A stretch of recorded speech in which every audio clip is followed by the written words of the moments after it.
Om Shanti. Good morning. 5 अगस्त 2023 की मुरली। आज मीठे बाबा हम बच्चों से कह रहे हैं, मीठे बच्चे, तुम अभी टिवाटे पर खड़े हो। एक तरफ है दुख धाम, दूसरे तरफ है शांति धाम और तीसरे तरफ है सुख धाम।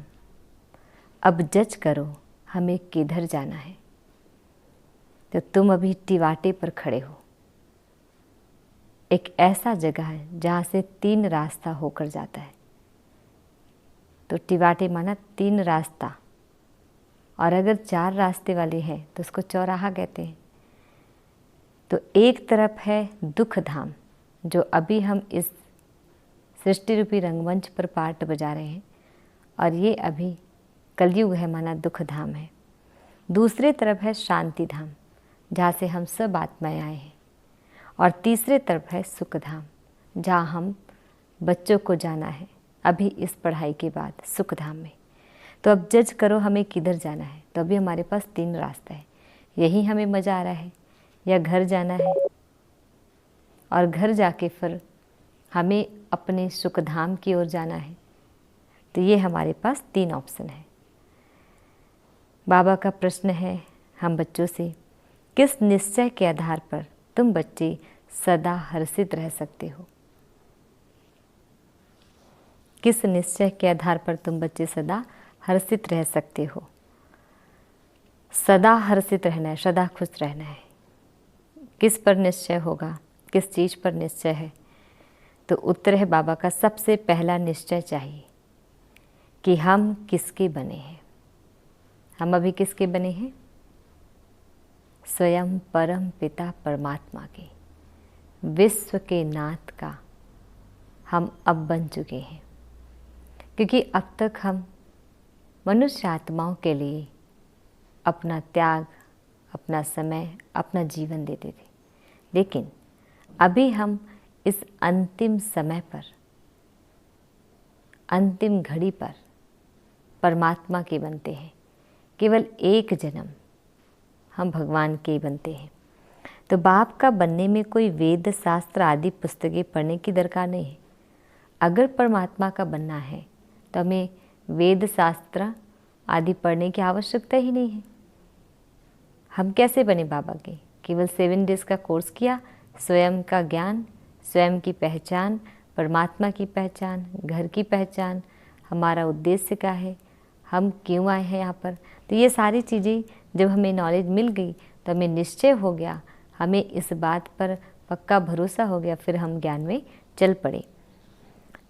तो दूसरा निश्चय चाहिए कि हमारा कुल सबसे श्रेष्ठ देवता कुल है। पहला क्या है हमारा, कि हम किसके बने हैं। तो ये हमारा पहला निश्चय। दूसरा निश्चय कि हम किस कुल की आत्मा है? श्रेष्ठ देवात्मा, दैवी कुल की आत्मा है, देवी देवता घराने की है। तो इस स्मृति से सारा चक्र याद आ जाएगा। तो हमने जैसे 4 युग है, सतयुग, त्रेता, द्वापर, कलयुग, इन सभी युगों में हमने कौन कौन से पार्ट बजाए, कितनी हमारी शक्ति थी, हमारा जीवन कैसा था, ये सब हम स्पष्ट रूप से देख सकते हैं। बाप और चक्र की स्मृति में रहने वाले सदा हर्षित रहेंगे, और जो सदा परमात्मा की याद और चक्र की याद की मैं कौन कौन सा युग में कैसा कैसा पार्ट बजाया या बजाई, तो ये हमें हमेशा हर्षित रखता है। तो बुद्धि में किसकी याद है, ये हमारे चेहरे की मुस्कान से पता चल जाता है। क्योंकि जैसे हमारे मन में कोई भी जिस प्रकार के लोग होंगे, वैसे ही हमारी मन की स्थिति होती है, और हमारे चेहरे पर भी वो दिखाई देता है। तो मन की स्थिति कैसी है ये हम अपने चेहरे से बता सकते हैं। आज गीत है, किसी ने अपना बना के मुझको हंसना सिखा दिया। ओम शांति।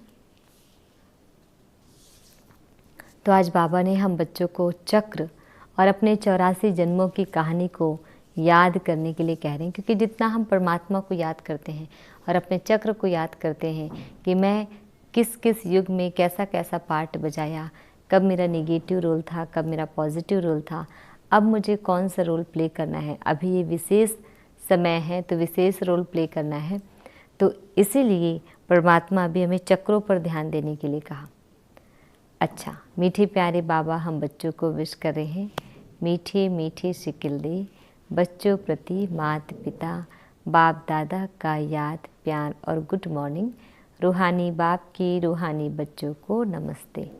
हम रूहानी बच्चों की रूहानी बाप दादाजी को याद प्यार गुड मॉर्निंग और नमस्ते नमस्ते नमस्ते। शुक्रिया बाबा, शुक्रिया। आज हम बच्चों को धारण करना है। फर्स्ट पॉइंट है सर्विस का शौक़ रखना है। ईश्वरीय सर्विस हमें करना है तन से, मन से, धन से। बीमारी में भी बाप की याद में रहना है।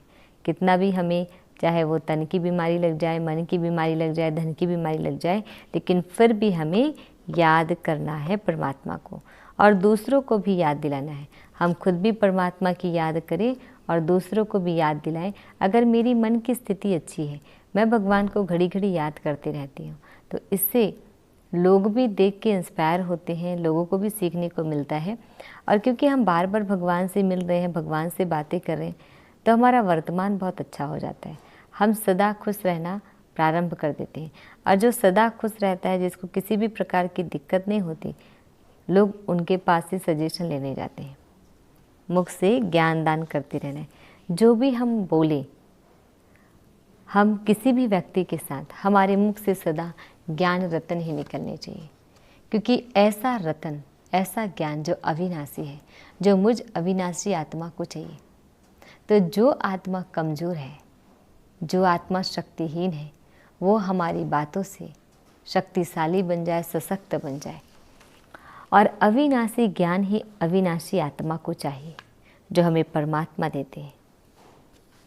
दूसरी पॉइंट है पक्का मातेला बनना है। एक होता है सौतेला, एक होता है मातेला। तो सौतेला वो है जो परमात्मा की बातों को नहीं मानता हो, जो माँ बाप की बात के अगेंस्ट चले।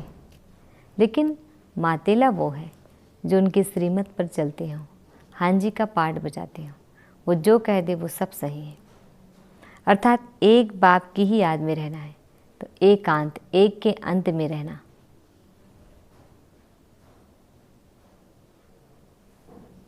और सवेरे सवेरे उठकर विचार सागर मंथन करना है।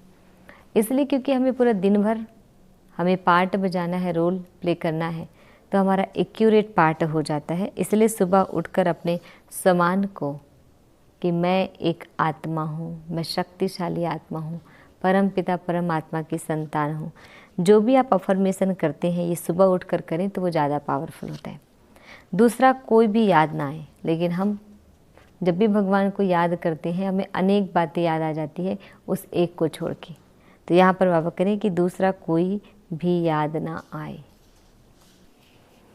बाबा हम बच्चों को वरदान दे रहे हैं, अपनी शुभ और शक्तिशाली भावनाओं द्वारा विश्व परिवर्तन करने वाले विश्व कल्याणकारी भाव। हमारी भावना कैसी हो? शुभ और शक्तिशाली हो, जिससे विश्व की जितनी भी आत्माएं हैं, मनुष्य आत्माएं, सबको क्या होगा? कल्याण होगा, विश्व कल्याणकारी होगा। तो अपने शुभ भावना और शुभ कामना के द्वारा विश्व परिवर्तन करने वाले विश्व कल्याणकारी भाव। डिटेल है, आप बच्चों के मन में सदा यही शुभ भावना है कि सर्व का कल्याण हो। मीठे प्यारे बाबा भी यही चाहते हैं कि हर एक आत्मा अपने सत्य स्वरूप को जाने पहचाने, अपने घर की ओर प्रस्थान करे। हर आत्मा अनेक जन्म सुखी हो जाए, प्राप्तियों से संपन्न हो जाए।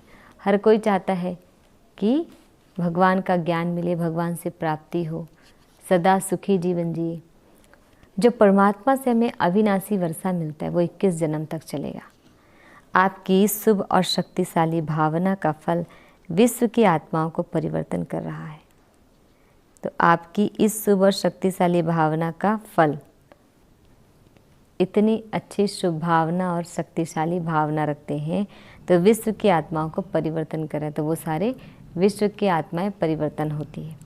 आगे चल प्रकृति से परिवर्तन हो जाएगा और आगे प्रकृति भी परिवर्तित हो जाएगी, क्योंकि आप संगम युगी श्रेष्ठ आत्माओं को ड्रामानुसार प्रत्यक्ष फल प्राप्त होने का वरदान है। तो संगम युगी श्रेष्ठ आत्माओं को ड्रामानुसार प्रत्यक्ष फल प्राप्त होने का वरदान है।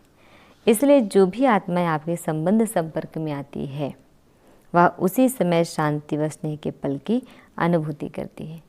तो हम जितना हो सके याद में रहें तो उतना ही विश्व कल्याणकारी बन सकते हैं।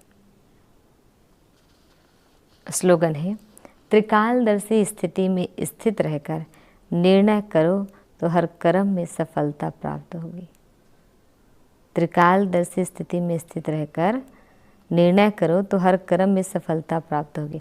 त्रिकालदर्शी माना तीनों कालों का ज्ञान, आदि का, मध्य का, अंत का। आदि हो गया सतयुग, मध्य हो गया द्वापर और अंत होगा कलयुग। तो स्लोगन है, इस त्रिकालदर्शी स्थिति में स्थित रहकर निर्णय करो तो हर कर्म में सफलता प्राप्त होगी। परमात्मा हमें त्रिकालदर्शी बना दिया, तीनों कालों का ज्ञान, तीनों लोकों का ज्ञान। तो ये जो है, अगर हमें तीनों लोकों का ज्ञान, तीनों कालों का ज्ञान है तो हमें कभी भी असफल नहीं हो सकते, हमेशा सफलता समाई हुई रहेगी। सदा साक्षी भाव होकर हमें कर्म करना है। अच्छा जी, ओम शांति।